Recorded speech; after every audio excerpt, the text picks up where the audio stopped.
It's Halloween on Disney+. Watch frightful family favorites like Hocus Pocus and Tim Burton's The Nightmare Before Christmas on Disney+. I am the Pumpkin King!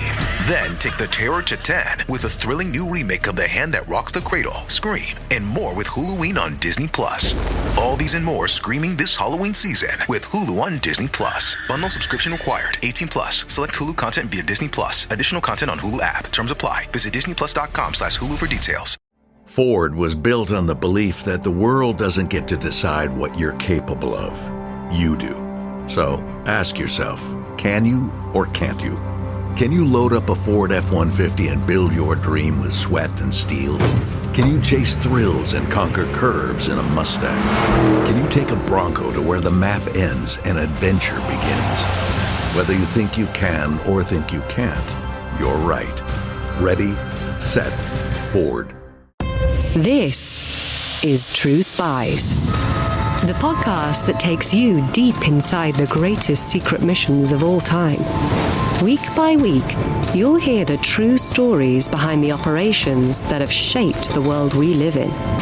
You'll meet the people who live life undercover. What do they know? What are their skills? And what would you do in their position? I'm Rhiannon Needs, and this is True Spies from SPYSCAPE Studios.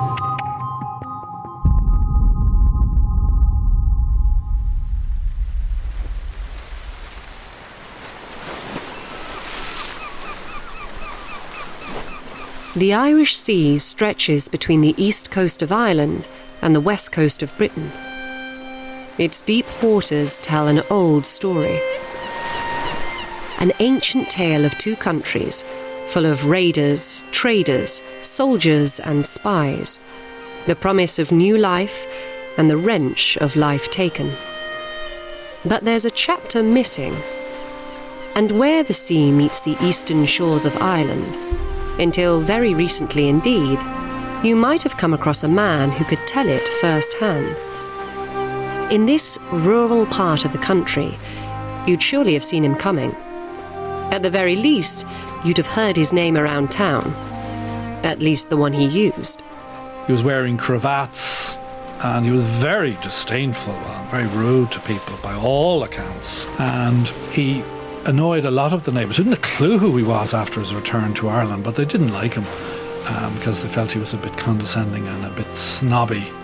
In the years leading up to his death in 2021, this strange, aristocratic figure lived a comfortable, if secluded, life. He lived out his final days then, in his mind, I think, as some type of a gentleman of leisure with his hot toddies and his cravats and his fat pension fund. Reading his paper, taking the air, walking his dogs. I suppose he had dogs, just in case he was ever going to be attacked by Republicans or something like that if they had discovered where he was. His name was Patrick Crinnion. And he was no ordinary old man. Because he was an MI6 spy. And no ordinary MI6 spy either. When he reached his peak usefulness to the British, he had access to every single security secret available. You see, intelligence organizations don't just spy on their enemies. Their allies, despite frequent assurances to the contrary, are fair game too. It's one of the many unspoken truths that coil around the backbone of international politics. And occasionally, someone slips up, blurting that unspoken thing aloud. Certainly the Crinnion case always struck me as most important, not the least because he was caught, tried, convicted, and then he disappeared like Lord Lucan. When these secrets come to light, it's embarrassing for all involved. And the Crinnion thing was very, very skillfully quietened down and suppressed, and rather than been shown to be the really important and central figure he was portrayed basically as a typing clerk who might have stolen something from the wastebasket, and forget about him was the message. And the Irish media more or less fell for that. But I'll tell you, when I got these documents, it was a real eye-opener. That voice, by the way, belongs to David Burke. He's a lawyer working in Dublin, the Irish capital in which most of what you're about to hear unfolds. I've written 4 books, broadly speaking, featuring British intelligence activities in Ireland on both sides of the border. His most recent book is called The Puppet Masters. And it's about MI6, Britain's overseas intelligence services, interference in domestic Irish politics in the Republic of Ireland. With friends in the Irish Department of Justice, he's as close as you can get to this story without actually having lived it. I got 3 separate collections of documentation, 2 before the book came out and 1 after the book was published. And between the 2 of them, there was more than enough for the book. And then when the book came out, a very, very senior official in the Irish government, retired, was able to provide me with another original document which filled in a lot of gaps. But the whole picture evolved, particularly about the events we call the arms crisis, kind of Ireland's Watergate. Welcome to True Spies, the Secret Policeman.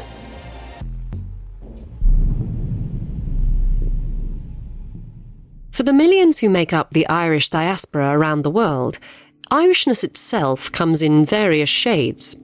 For some, it's about the music, the pubs, the saints' days and dancing. For others, it's their erstwhile countrymen's outsized contribution to literature. All this is underpinned by a famous story of resistance, the David and Goliath story of a country that threw off the yoke of its oppressors. And there's certainly truth in that. But the recent political history of Ireland is more complex and more relevant to the workings of the modern state than the myth-making suggests. So here's a primer. For 800 years, give or take, the island of Ireland was occupied by its neighbour, the first colony of what would become the British Empire. Then, between 1919 and 1921, the Irish Republican Army, or IRA, waged a war of independence against the Crown. It ended, like most wars, with a document, the Anglo-Irish Treaty. That created an Irish Free State, made up of 26 of the island's 32 counties. The treaty allowed the Free State counties to govern themselves from Dublin, under the leadership of the Republican political party, Sinn Féin. But this deal came with conditions. The Free State would exist as a dominion of the British Empire, and the 6 counties of Northern Ireland would remain a part of the United Kingdom, governed from Belfast. Needless to say, this compromise didn't sit well with many of the former rebels. In 1922, a civil war broke out between anti-treaty Republicans, represented in the field by the IRA, and the forces of the pro-treaty nationalists. In 1923, the IRA stood down. But in the process of winning, the pro-treaty faction lost the support of their mother party, Sinn Féin, so they founded their own. That party would come to be known as Fine Gael, and they would govern the Free State until 1932, when they ceded power to a second young breakaway party. That was Fianna Fáil, led by anti-treaty Republicans, who became frustrated with Sinn Féin's refusal to take part in the Irish Free State's Parliament after the Civil War. They wanted to move Ireland towards true independence from inside the system. Sinn Féin itself survived the split, although much diminished. In 1949, the 26 counties cut their last ties with the British Commonwealth and finally emerged as the Republic of Ireland, a truly independent state. Around the same time, Sinn Féin, that tired old party, was given new life as the political wing of the IRA. So that's the big picture, and the stage set for everything to come. But let's zoom back in. 8 centuries of foreign rule left deep impressions on Irish society. The country no longer answered to a British monarch, but remnants of the wealthy, largely Anglo-Irish ruling minority held out. Which brings us back to Patrick Crinnion. Born in 1934, he grew up in the shadow of this all-too-recent past.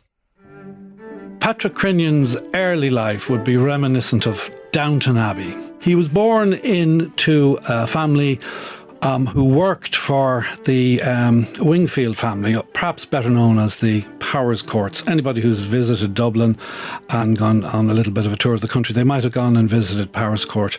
It's an absolutely magnificent estate. In Patrick's teens, he took a job opportunity in the Irish Midlands, where he worked for another member, if you like, of the Irish landed aristocracy, the 9th Earl of Longford, Arthur Forbes.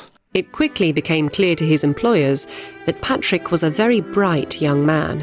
And he was working there, and they noticed how intelligent he was, and they decided this is not a man really whose talents, his intellect should be deployed digging ditches or whatever it was they had him doing as a young man down there. And they brought him to the attention of the Earl himself, who took a particular interest in him.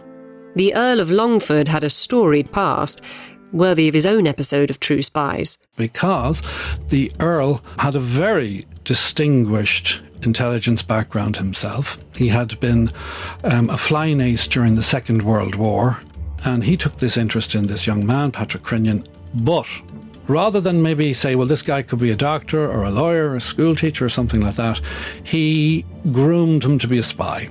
He sent him over to England where, without a shadow of a doubt, the intelligence people probably, well, it has to be MI6 because they were the unit that were operating in Ireland, took him on board and they gave him some police training. Then they sent him back to Ireland and arrangements were made for him to join the police force. In 1955, at 20 years old, Patrick Crinnion did just that. So you're probably wondering, if Patrick's being groomed to spy for the British, why have him join the police? It's all to do with how Ireland's intelligence community is structured. In Ireland, we don't have an FBI or an MI5 or an equivalent like that. We have a police force. They're called the Guardians of the Peace. The Gaelic for that is on Garda Síochána, commonly known as the Guards. And we also have military intelligence, and they have a military intelligence wing. And the police has a special branch called the Special Detective Unit, or SDU, or Special Branch. Couple of names, all the same thing. These are police officers who counter subversives. The Irish Republican Army, particularly. By the time Crinnion joined the Guards, the IRA was still an active threat to British interests on the island of Ireland. Since the tumult of the 1920s, it had remained true to its original purpose, to expel the British entirely and absorb the 6 counties of Northern Ireland back into the whole. It saw both Northern Ireland and the Irish state as illegitimate. In the 40s, the governments in Westminster, Belfast and Dublin had cracked down on IRA membership, bringing the organisation to its knees. But in 1948, as the Irish Republic was about to come into being, the IRA refocused its attention on Northern Ireland and began rearming through a series of raids on British military sites. 7 years later, the border between the Republic and Northern Ireland erupted in violence. Between 1956 and 1962, the IRA ran a campaign that became known as the Border Campaign. And they were attacking installations, police installations along the border, for example, and they were physically attacking them. There were gun battles, people were killed, people were injured. As the Border Campaign wore on, Crinnion was rising up through the ranks of the Guards. Within 2 or 3 years, I think, he was a member of the Special Branch where he flourished and did very, very well. The Special Branch, remember, was the Republic of Ireland's first line of defence against IRA insurgents.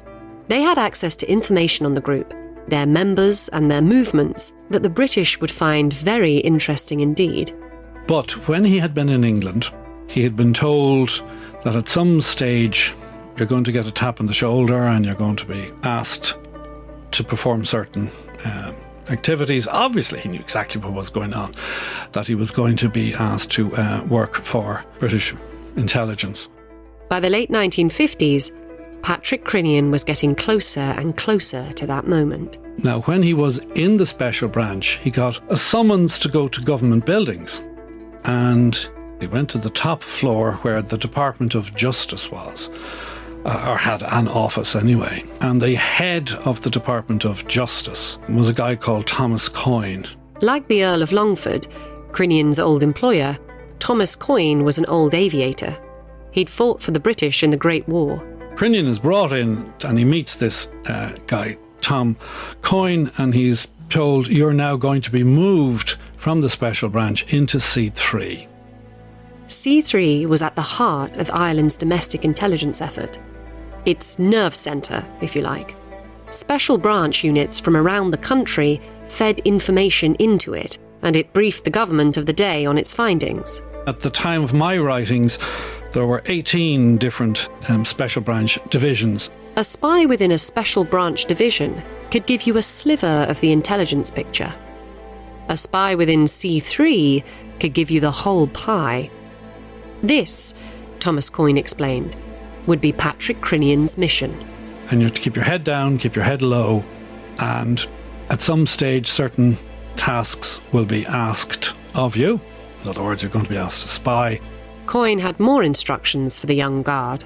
Make himself invaluable, be friendly with everybody, do everything you're asked, don't complain, and rise up inside C3. Crinnion did as he was told. At an unspecified point in the early 1960s, he travelled to Britain, supposedly for a brief holiday in London. It was there that he made his first contact with the man who would become his MI6 handler in Ireland, John Wyman. As a young man in his 20s, I'd say, he was sent by MI6 to set up a network in the Republic of Ireland. So he was running a spy network in conjunction with the MI6 station in Dublin, which was located inside the British Embassy. We'll hear more, much more, about John Wyman later on. You see, it would be nearly a decade before Patrick Crinnion's actions in the service of MI6 began to have truly weighty consequences. A decade in which he rose to become one of C3's most valuable and trusted analysts. But there's a parallel story to tell here. Another man who rose to influence throughout the 1960s and played a pivotal role in everything to come. Another crucial figure in all of this was John Stevenson, much better known to history as Sean MacStiofan, which is his Irish name. Sean MacStiofan was born in East London in 1928. His mother was of Irish descent and his father was English. And his father had no interest in Irish republicanism or anything like that. His mother died when he was quite young, and he did not get on well with his father. So I'm not going to go into pop psychology, but psychologists could have great fun analysing Sean MacStiofan. In 1945, the teenage MacStiofan was conscripted into the Royal Air Force. And he was assigned to Jamaica, and what he saw in Jamaica horrified him, the way that the local people were treated, the wealth that the colonialists had compared to the ordinary people. At the time, Jamaica was still a colony of the British Empire. It didn't take much for MacStiofan to draw a line between his experience of that place and Britain's oldest former colony, one to which he could claim an ancestral connection through his dear departed mother. And he was quite angered by this and came back to England, and he had Irish friends, but now he really got in with the Irish community in London, and he started learning Irish.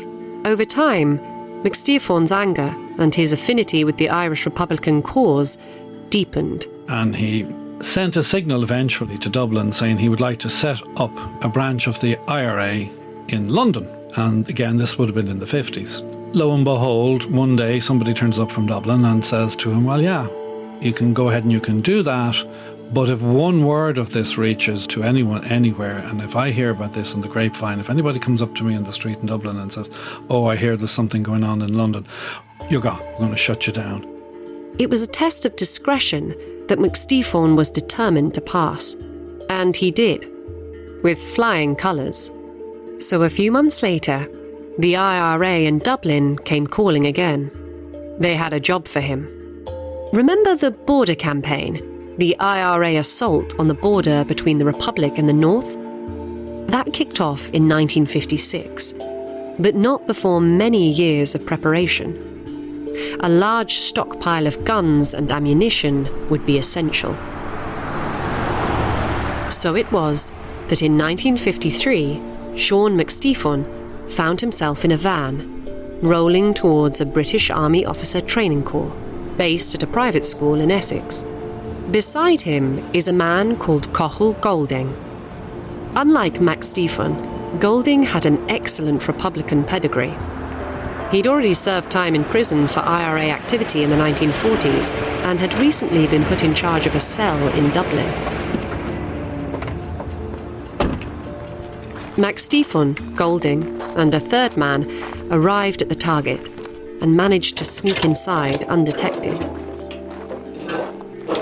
Entering the training school's armoury, they gathered up hundreds of weapons, carrying them out to the van without so much as a whisper of suspicion at their backs.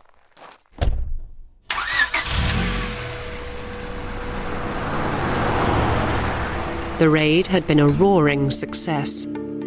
Too successful by half, in fact. They got the weapons, they got the rifles, and they put them into the van, the truck, but they put in too many so that the axle was nearly down on the road. And of course, an ordinary police officer who wouldn't have paid a tinker's curse of attention to them suddenly stops them. What the hell's going on here? Opens up the back of the truck, and they all go to prison. The operation had reached its towering anticlimax. Golding and McStephon were sent to Wakefield Prison in the north of England. But it'd be wrong to say that they were out of the game. Their incarceration shaped them into the men they would become. And the men they would become would shape the course of Anglo-Irish relations in the 20th century. I'll explain. First up, Cathal Golding. Golding had been in prison and he'd fallen into the company and played chess with a guy called Fuchs.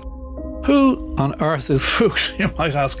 Well, if anybody saw the Oppenheimer movie there a year or two ago, you'll see that he was one of the atomic spies. That's Klaus Fuchs, purveyor of British nuclear secrets to the Soviet Union. If you'd like to hear his story, look for Atomic Spies on your True Spies feed. And he's in prison in England, and he's a dedicated communist, and he's playing chess with this, by all accounts, extraordinarily affable, charming Cathal Golding chap. And by the time Golding emerges from prison and returns to Ireland, he's a Marxist. And he thinks that the way forward isn't to be skulking around, as he said, in barns with rifles. Rather, it's to recognise that in his perspective, of course, is to recognise that the true enemy is capitalism, and that the working class unionist loyalists across the border, who we've always seen as our enemies, are in fact equally oppressed as we are, and that we should make friends with them and join with them and then overthrow the real oppressor, which is the aristocracy and capitalism. Meanwhile, Sean McStephon was making friends of a different kind. So, while Golding was hanging out with the communists, McStephon was hanging out with the Greek Cypriot freedom fighters, paramilitaries, terrorists, whatever you want to call them, whatever your cup of tea is. Anyway, EOKA, he's hanging out with them and he's learning about their techniques. Sean had always been proactive, but in prison, he was learning how to be effective. In 1959, he was released on parole. His time in prison had only intensified his belief in his adopted cause. So he burrowed in deeper, moving to Cork, Ireland's second city. So he went over to Ireland, and of course now he's seen as a man to be respected in Republican circles because he had done nearly 7 years in prison for the cause. In Cork, McStephon headed up another IRA unit. This was no London backwater. He'd been fully accepted into the fold. Being prison buddies with Cathal Golding would have done his career no harm either. By the early 60s, the born-again Marxist had risen to the top of the Republican totem pole. You see, Cathal Golding had been made Chief of Staff, and he was really untainted by the failure of the border campaign 1956 to 62 because he'd spent most of that time in prison. The border campaign had been called off due to a lack of public support for the IRA and another government crackdown. What followed was a long stretch of wound-licking irrelevance. So he had become Chief of Staff, and he was the young breath of fresh air for the organisation. But Golding's new brand of politics didn't sit right with the more traditional members of the IRA, which had historically been a more conservative, deeply Catholic organisation. Sean McStephon, despite his friendship with Golding, tended to side with them. They were both pursuing different agendas. One wanted the IRA to turn into this Marxist type of an organisation, whereas McStephon wanted to stick to the old ways. One simple issue: we're here to fight the British, nothing else. We don't need to be making friends with anybody. We don't need to be linking up with trades unions and all of this type of stuff. McStephon began working to subtly undermine Golding, which is where the special branch of the Irish police comes back into play. So he approached the police when he was living in Cork, and he asked for an introduction to the special branch, and he said he was prepared to act as a spy. And they were absolutely thrilled and delighted and didn't really question why this was so. And they should have, because what turned out to be the case was that McStephon wasn't a bona fide spy. He was pretending to be a spy. He was feeding them information, which was a lot of it very false, as it turns out, but it was all directed against the Marxist faction, the Golding faction. And so, the arch-Republican became a triple agent. As he threw the Marxist wing of the IRA under the bus, he concealed his own ambition to return to an era of armed conflict. By 1966, McStephon's machinations were still flying under the radar. Cathal Golding even appointed him as his Director of Intelligence. The role was a natural fit. He always had an intelligence bent to his way of thinking. McStephon overhauled the IRA's tradecraft, cutting down on the amount of paper records kept by Republican cells in Northern Ireland and the Republic itself. He asked his men to memorise as much as possible and encrypted the remaining files. Clearly, this was a man comfortable with caution, and he was playing a long game. His seniority within the IRA made him one of the Irish police's highest-profile informants. His selective intelligence sharing manipulated the picture of IRA activity that was being built by the analysts at C3. Among them was Patrick Crinnion, who'd enjoyed a similarly meteoric rise to influence within the department. By the end of the decade, he'd be one of C3's longest-serving members, putting his brilliant mind to use for the Republic, while sharing its secrets with London on the side. When we start now looking forward to the early Troubles and what was happening, unfortunately for everybody involved, a lot of what Britain was interpreting was through the eyes of Patrick Crinnion. And in 1969, events on the island of Ireland would push both Crinnion and McStephon along dangerous new paths. This episode is brought to you by Progressive Insurance. Do you ever find yourself playing the budgeting game? Well, with the Name Your Price tool from Progressive, you can find options that fit your budget and potentially lower your bills. Try it at Progressive.com. Progressive Casualty Insurance Company and Affiliates. Price and coverage match limited by state law. Not available in all states. At the beginning of 1969, old tensions between loyalist Protestants and Catholic nationalists in Northern Ireland reached a fever pitch. Catholics march in one direction, Protestants, accompanied by the blare of martial music, march in the other. When the courses of these two factions collided, the result was civil disorder. The Troubles, a 30-year conflict between the two groups, had begun. In January of that year, a Catholic civil rights march was attacked by loyalist crowds, including off-duty members of the Royal Ulster Constabulary. Through the spring and into the summer, the violence continued to escalate. Fast forward to August of 1969, there were loyalist mobs with police officers, reserve police officers called the B Special of the Royal Ulster Constabulary, and they were going around ethnically cleansing parts of Belfast, and they were burning down hundreds of houses, and the nationalist people had nobody to protect them. Tens of thousands of Northern Irish Catholics crossed the border to take refuge in the Republic. Until that point in time, there was the biggest movement of people in Europe.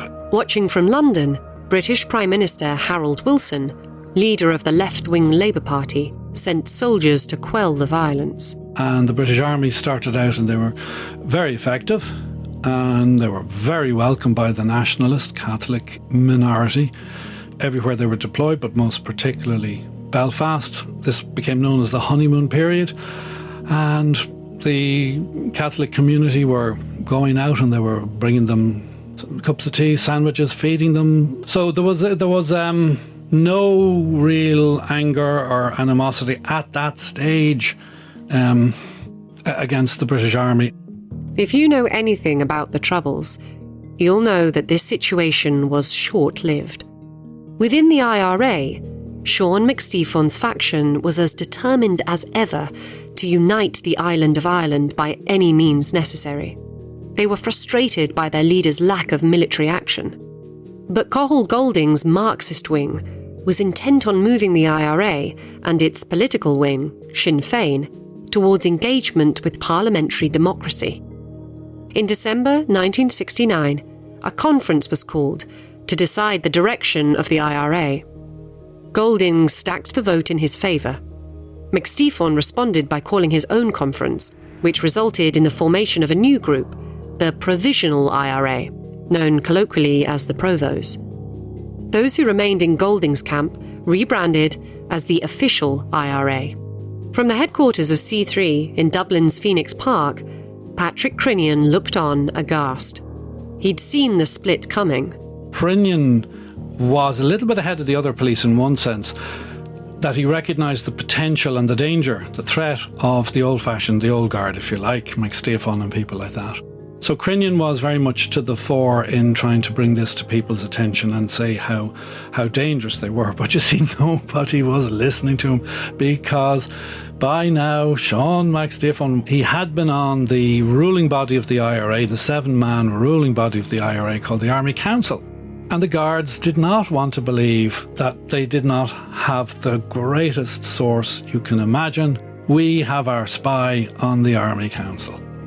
And they weren't listening to it. So what McStephon was doing was very, very clever. The IRA is split in two. He's directing Garda attention against his opponents, if you like. And meanwhile, he's very quietly building up the Provisional IRA as best he can behind the eyes and ears of the police. Now, of course, the police knew that this was happening, but they weren't really afraid of the Provisional IRA so much at that stage, because sure wasn't their man at the centre of it. Wasn't he telling them everything they needed to know? So we don't have to look over there, we're going to look over here. Biggest mistake the police made, because it gave the chance for the IRA, the Provisional IRA, to take off. As the troubles in Northern Ireland continued to intensify, both Crinnion and McStephon would play a part in a scandal that would rock the government in Dublin to its foundations. Like so much of this story, it began with guns. And in Northern Ireland, demand was at an all-time high. There was a terror in the nationalist community that if the British Army were to leave, or if the British Army was overstretched, that these gangs could start attacking them again. So there was a great fear, and they demanded guns and weapons. So people were spilling across the border looking for guns. In the autumn of 1969, a man called Jock Hawhey had crossed the Irish Sea to procure guns for Northern Irish nationalists. And unbeknownst to him, the people he was talking to were working for MI6. MI6 officers masquerading as arms dealers sold him the guns. In the process, they hoped to uncover intelligence on who was arming whom on the island of Ireland. Naturally, news of this visit reached Patrick Crinnion at C3 through his MI6 handlers. The name Hawhey rang a very loud bell, because Jock was the older brother of Charles Hawhey, the Minister for Finance in Ireland's government, led by the Fianna Fáil party. Based on information received from his MI6 handler, John Wyman, Crinnion assumed that if Charles Hawhey's brother was bringing in weapons, they would be destined for the IRA, specifically the militant wing that would later emerge as the Provisionals. His logic followed that the minister himself was involved, and therefore that the Fianna Fáil party was conniving to arm the new splinter group and gain influence over it. It's absolute drivel. nonsense. But this is the type of thing that was then being fed back to MI6 in London. And what does MI6, what is MI6's function? It's a conspiratorial organisation that works in the shadows, that is used to conspiracies, used to plots, and they actually swallowed this and they believed it. So they then decided that they had to change the Dublin government. David Burke does not believe that Charles Haughey was working to create the Provisional IRA in 1969. In fact, it had been Haughey, during his tenure as Minister for Justice a decade earlier, who had helped to crush the IRA's failed border campaign. But in Crinnion's conjecture, he'd brushed against a truth. Like many politicians in the Republic's government, Charles Haughey did sympathise deeply with the embattled Catholic communities of Northern Ireland, and he was involved in bringing arms into Ireland, just not for the IRA. See, while the IRA was tearing itself apart over the course of 1969, another organisation had emerged. The Citizens' Defence Committees were set up in Northern Ireland as a response to the sectarian bloodshed. Although there was some inevitable overlap in the general membership, their leadership was distinct from the IRA and included many figures who deeply opposed their methods. All these committees wanted to do was to stop the violence, so they had barricades and things like that put up so arson gangs couldn't come in again. That said, the CDCs weren't pacifist. The events of 1969 had left them with a deep mistrust of the Northern Irish police, some of whom had links to loyalist paramilitaries. They wouldn't count on them to defend their communities. They wanted weapons. In the immediate response to the arson attacks on the nationalists, the Irish government had voted for a fund to be created for the relief of distress in Northern Ireland, 100,000, a lot of money in those days. Charles Haughey, alongside two other ministers, Kevin Boland and Neil Blaney, were tasked with setting up the fund. And it was all nudge, nudge, wink, wink, because everybody knew that some of that money was going to be used to purchase arms. And as that developed over the winter of 1969 and into 1970, the Citizens' Defence Committee people, not the IRA, who were trying to get the weapons, they just couldn't do it. They just didn't have the connections, the capacity, the capability to do it. So they approached Irish military intelligence for assistance. And in my first book, I made the case that everybody in the Irish government who mattered, including Jack Lynch, the Prime Minister, or Taoiseach, knew about this. By early 1970, a plan had crystallised.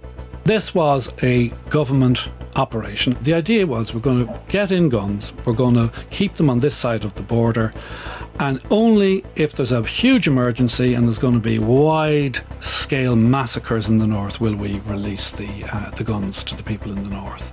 Little did the Irish government know that the arms dealer they bought their weapons from, a former SS officer called Otto Schluter, had links to German intelligence. Given his background, he didn't want to step on their toes, so he blew the whistle. The Germans naturally informed MI6.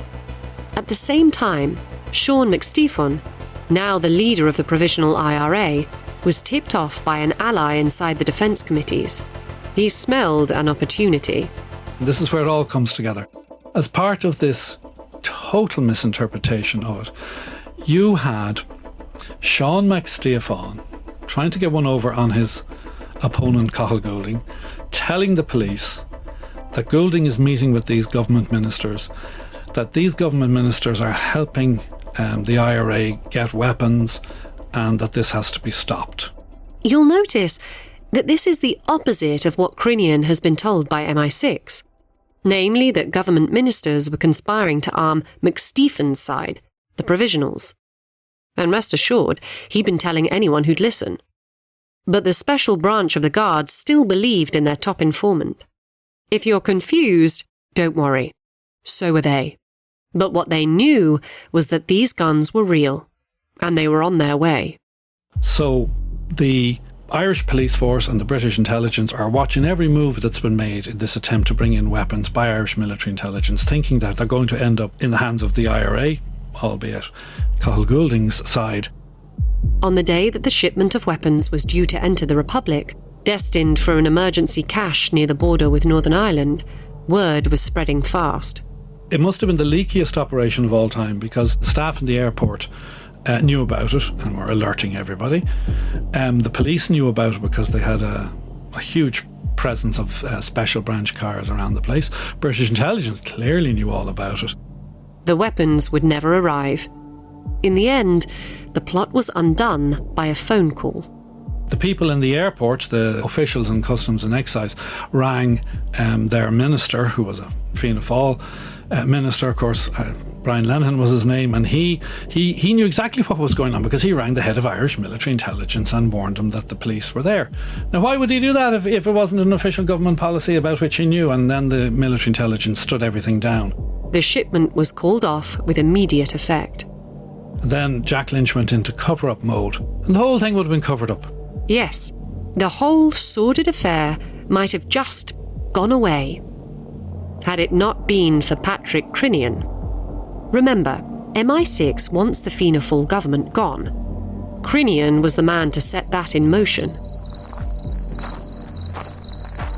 And in the middle of the night, Patrick Crinnion sneaks up a laneway and drops a letter into the postbox of the leader of the opposition political party. Liam Cosgrove, the leader of Fianna Fáil's old rival, Fine Gael, accused the government publicly. And everything begins to unravel. And then the government starts lying. Jack Lynch pretends he didn't know about it. Charlie Haughey has to, Blaney and the boys have to behave as the scapegoats. They didn't think that they were going to be put on trial, but they were. A man called Peter Berry, head of the Irish Department of Justice, made sure of it. David believes that this was a deliberate attempt to limit the damage to the Fianna Fáil Prime Minister, Jack Lynch. Berry got some of the witness statements and changed them. Now, people who've defended this have said, well, look, those were things that had to be taken out of the statement because they were hearsay evidence. They're not hearsay. I'm a lawyer, I'm telling you, they're not hearsay. And forget about me, there were 2 arms trials, 2 High Court judges, and this evidence was allowed in. It's not hearsay. So he did it for malicious reasons, and it was to exculpate Jack Lynch, hide his involvement. The cover-up didn't work, and MI6 got their wish. As a result of his dirty tricks, his forgery of statements, and Crinnion's misinterpretation of events, and Crinnion's delivery of the letter to the leader of the opposition, you had this explosion within the Fianna Fáil party. This failed plan to import arms for Irish nationalists in Northern Ireland is remembered as the arms crisis. Charles Haughey was forced to resign from his ministerial post, and the government's reputation was dealt a serious blow. You had the hard Republican edge of the government, who might cause trouble for Britain and who might push hard, and who were unattractive to London, lifted out of the government, and they were replaced by people who were much more malleable to British diplomacy. So in other words, MI6's machinations, through the Crinnions and Wymans and all the rest of it, changed the complexion of the Irish government, and therefore changed Irish history going forward. More than that, the citizens' defence committees had been proven, in the eyes of some supporters, as ineffectual defenders of their communities. The support they had enjoyed was now up for grabs. For Sean McStephon, Chief of Staff of the Provisional IRA, and the country's least reliable police informant, this was more good news. So, McStephon now at this point in time is riding high. He has the trust of the guards, who think he's the bee's knees because he has told them that, these weapons were coming in, and they were coming in for the IRA, and the Fianna Fáil party are in turmoil, and he must have had a great giggle about that because he truly hated the Fianna Fáil party. He saw them as traitors to the Republican cause, and Goulding's people would have been under the spotlight unnecessarily too. So he's doing very, very well. Still riding high on that victory, McStephon set about turning the Provisional IRA into a modern guerrilla fighting force. One that might enjoy the popular support that previous iterations of the IRA had lacked. He was very interested in technology and using all these types of modern techniques. So he set up what he called an engineering division within the IRA to avail of modern technology. In the early days, they were able to listen into British military communications in Belfast. They were able to descramble telephone calls, and then they were bringing in sophisticated weapons, opening up connections all over the world for arms supplies, Colonel Gaddafi in Libya, and of course America, and no doubt Britain and maybe other places we've yet to discover. Yes, things were going very well indeed for Sean McStephon. But everyone makes mistakes. For some reason, he kept a written note of all of the people who had joined the Provisional IRA, and he left it at a house of an Irishman who had gone to America, had come back, a veteran of the 1916 Rising. This was the brain who, less than a decade ago, had demanded that his subordinates memorise key information. Clearly, he felt confident enough in his own abilities to ignore his own advice. It was a decision he'd regret when, in July 1972, the guards raided that safe house and found that note. And the guards went in there and they found this, and they suddenly realised that all of this massive organisation, I mean, you know, we're talking about close to 200 names I think may have been on this list, that many people about whom McStephon had told them nothing were now being trained, were ready to go and fight for the IRA. So at that stage, the penny finally dropped. McStephon had been leading the guards a merry dance for over a decade. He'd made fools of them all, so a manhunt was launched post-haste. And when he was finally brought in, it had everything to do with Patrick Crinnion. Earlier that year, Crinnion's MI6 handler, John Wyman, told him that a particular telephone number in Dublin was a contact number used by the Belfast Provisional IRA to reach IRA HQ. Crinnion had the guards put a tap on the phone, and after the guards' humiliating discovery at the safe house, it was a phone call that finally tipped them off to McStephon's location. They discovered that Sean McStephon was going to be in Dublin. He was going to be giving an interview to a journalist, and they waited outside until after the interview had completed, and they followed the car.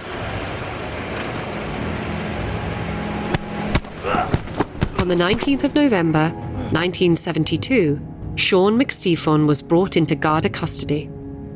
His response was to engage in the tried and tested protest of those who consider themselves political prisoners, the hunger strike.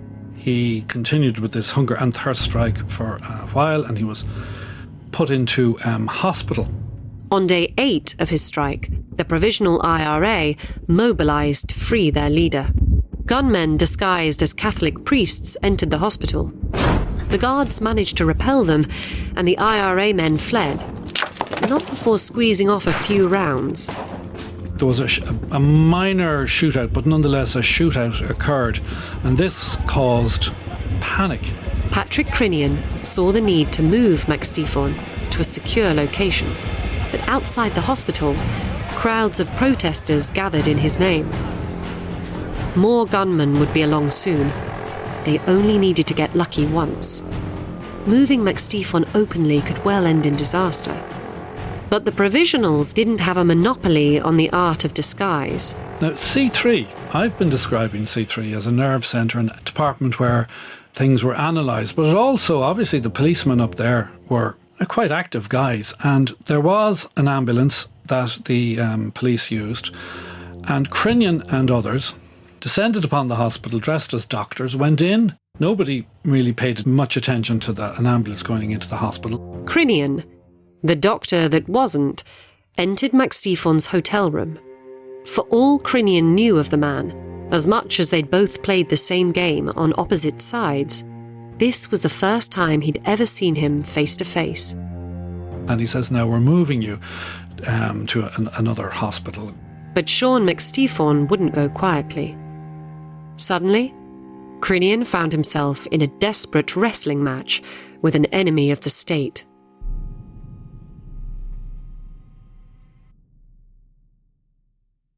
Hey folks, get ready for a new season of Blowback coming Monday, September 22nd. This time around, we're covering the Cold War showdown in Africa. When apartheid South Africa invades the newly independent nation of Angola, revolutionary Cuba sends its own army to defend its African ally, while the United States backs a warlord whose only goal is power. Subscribe now at blowback.show and get the entire season when it drops, ad-free. Blowback.show. Want to learn how you can make smarter decisions with your money? Well, I've got the podcast for you. I'm Sean Piles, and I host NerdWallet's Smart Money Podcast. On our show, we help listeners like you make the most of your finances. I sit down with NerdWallet's team of nerds, personal finance experts in credit cards, banking, investing, and more. We answer your real-world money questions and break down the latest personal finance news. The nerds will give you the clarity you need by cutting through the clutter and misinformation in today's world of personal finance. We don't promote get-rich-quick schemes or hype unrealistic side hustles. Instead, we offer practical knowledge that you can apply in your everyday life. You'll learn about strategies to help you build your wealth, invest wisely, shop for financial products, and plan for major life events. And you'll walk away with the confidence you need to ensure that your money is always working as hard as you are. So turn to the nerds to answer your real-world money questions and get insights that can help you make the smartest financial decisions for your life.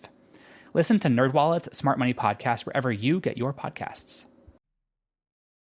It was a bit of a kerfuffle. Despite his weakness, Mike Stefan put up a fight because he realised very quickly what was going on. These weren't real doctors at all. So you have Crinnion and the fellas lifting him, manhandling him onto a gurney and whooshing him out the back of the hospital. McStefan was rushed into a waiting helicopter. And they're about to take him down to the military hospital in the Curragh, in the Midlands of Ireland. And McStefan nearly causes the helicopter to crash because he's kicking out at everybody. And they managed to subdue him and got him to the hospital, and eventually he went off his hunger strike.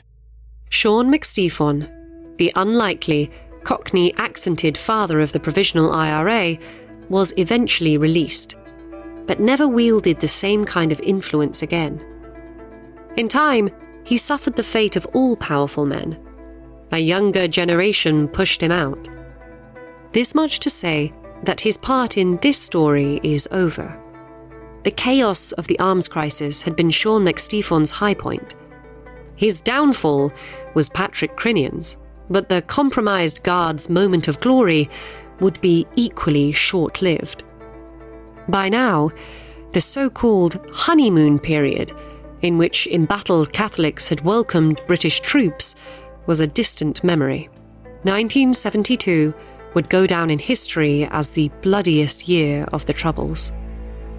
On the 30th of January, British troops had fired on civil rights protesters in Derry. The massacre, remembered as Bloody Sunday, resulted in 14 deaths overall. Many more were injured. In the Republic, the British Embassy in Dublin was burnt to the ground. Meanwhile, IRA action in the north intensified. They would detonate more than 1,000 bombs there before the year was out, killing and injuring hundreds, including innocent civilians. In March of 1972, Westminster imposed direct rule on Northern Ireland, which had, up until this point, been administered by a devolved government based out of Stormont Castle in Belfast. The region would now be governed by the newly appointed Secretary of State for Northern Ireland, William Whitelaw. Look up Stormont Castle. There's great pictures of Stormont Castle all over the internet. Weird looking Gothic building, and that's where he was based, and the spies were all over that building. And Whitelaw, fancying himself, if you like, as M, you know M from the Bond movies, used to drink late into the night with the head of intelligence at the time, a guy called Alan Rowley. Alan Rowley later went on to become the deputy chief of MI6. And they came up with this idea that Jack Lynch, the Prime Minister of Ireland, isn't doing enough to thwart the IRA, and that they would have to embarrass him into taking sterner action against the IRA. And what better way to do this than to get a big book together, put in the names of all the IRA men along the border, living in the Irish Republic side, on the Irish Republic side, not in the 6 counties, and slam this on Jack Lynch's desk and basically say, shame you, Mr. Lynch, get the finger out and get some work done. So they put together this thing called the Border Dossier. The Border Dossier was informed by the work of, you guessed it, Patrick Crinnion of C3. He'd recently been put in charge of compiling a monthly report on his department's findings for the upper echelons of the Irish government. Naturally, this included all of C3's intelligence on IRA activity within the Republic. It was a big job, and he did occasionally have to take his work home with him, which would have given him ample opportunity to share that data through unofficial channels. Now, I think a school child who has no experience of any type of intelligence activity whatsoever would have said that the first thing you should do is you should ask, well, where did this information come from in the first place? And if it came from Dublin, you should disguise it. But they didn't do that. Or if they did it, they did it very, very poorly, because when this book eventually ends up on Jack Lynch's desk, he immediately recognises that this is all the information that C3 have been sending him. The editor of it, of course, was Crinnion. So he wouldn't necessarily be suspecting Crinnion, but he now knows that somewhere along the line, British intelligence has access to all the Irish intelligence on the IRA. And he picks up the phone to the head of the special branch and he says, there's a spy in the camp, and go and find him. Now, Patrick Crinnion wasn't the only British spy inside the Guards. He probably wasn't even the most senior. There was every chance that he'd survive Lynch's spy hunt. But fate had other ideas. There was something else happening in the background which was unravelling him. John Wyman, MI6's man in the Republic of Ireland, has until now been a background character in this story. He offers a tidbit here, whispers a half-truth there. But while Crinnion and MacStephon were playing out their respective roles, he was up to much more besides. You can learn more about him in the True Spies debrief, available exclusively to SPYSCAPE Plus subscribers. But for now, suffice it to say that Crinnion wasn't Wyman's only asset. There's some smaller figures about which we don't know that much, but one of them was a fella called Forsey, a false name, but he was caught. He was a British agent, and he was caught spying on the political wing of the IRA, a crowd called Sinn Féin, and he was brought in, and the police started interrogating him and asking him, what are you doing? You're spying on this building. And he said, look, I'm doing the same job as you. But he was a little bit unspecific about it, and they didn't know what to make of him, and they didn't believe that he was acting in good faith. And he said, well, look, if you don't believe me, my handler or my contact is coming to Dublin in a few days. And the person who's coming to Dublin in a few days was John Wyman. Alex Forsey, the agent in question, told the Guards where he planned to meet Wyman. And the police went out, and in a car park in Dublin, they arrested John Wyman. They then looked and saw where he was staying, and he was staying in the Burlington Hotel in the centre of Dublin, and they put that under observation. Wyman was out of play, but nobody told Patrick Crinnion. He intended to catch up with his handler while he was in town. So one night in December, with Christmas lights winking above him, he drove to the Burlington Hotel.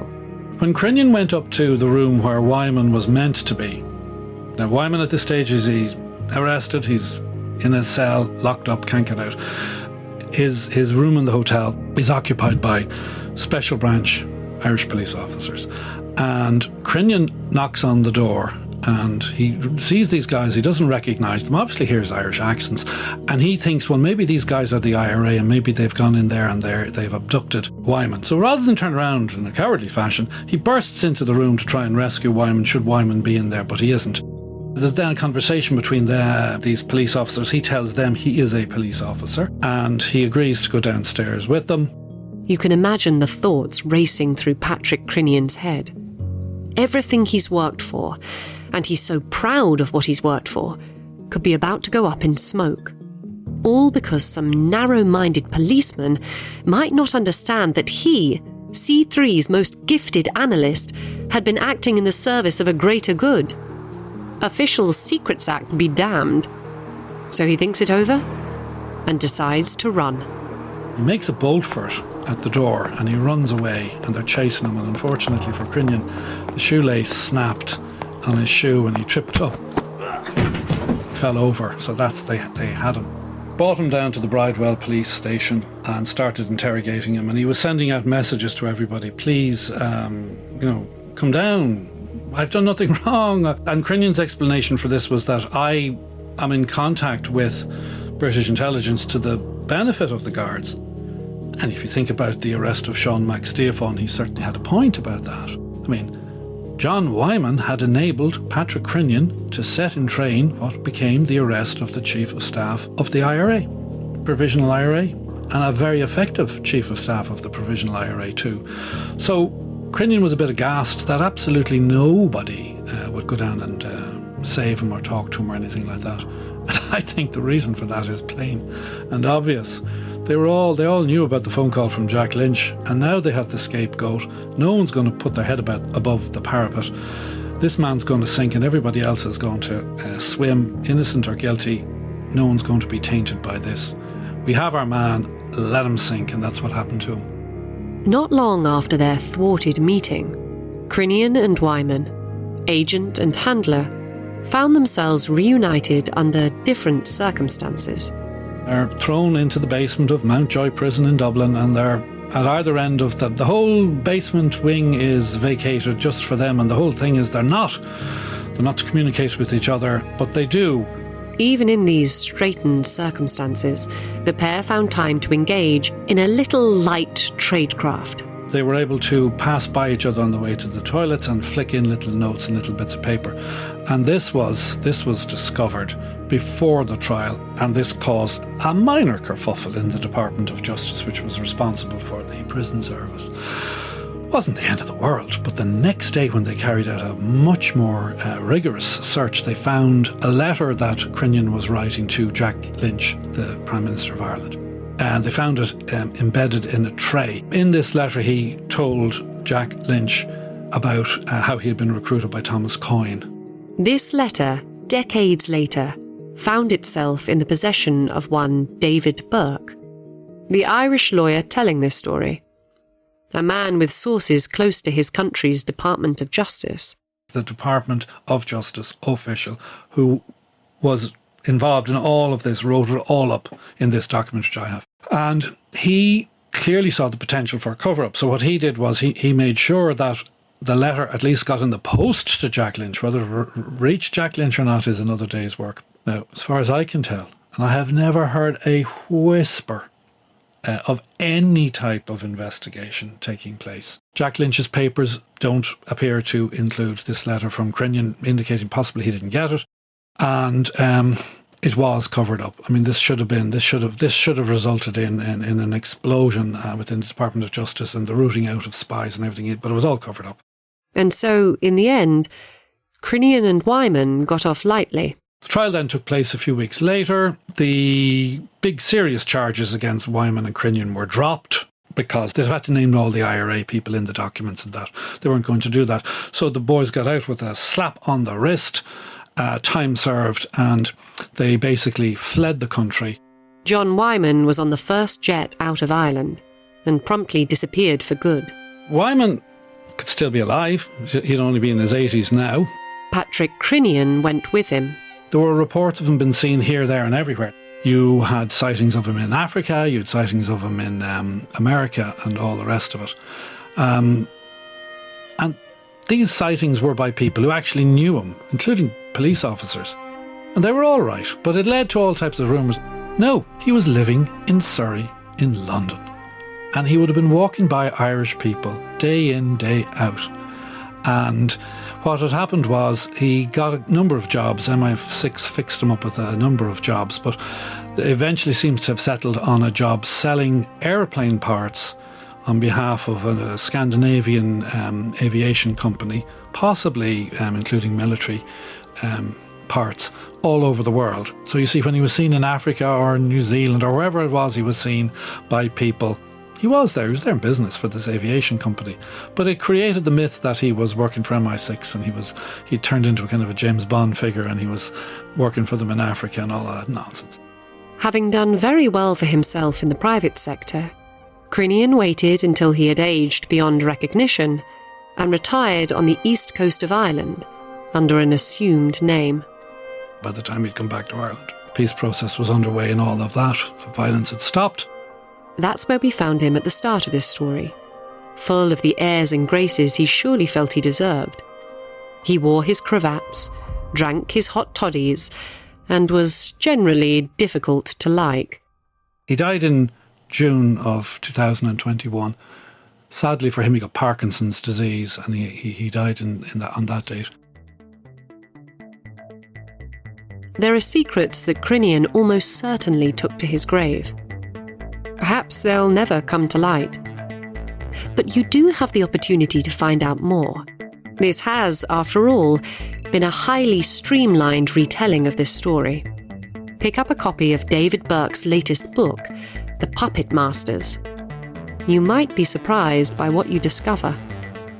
But until you do, you can count on us for your weekly dose of secrets and lies. Join us next week for another shadowy liaison with True Spies.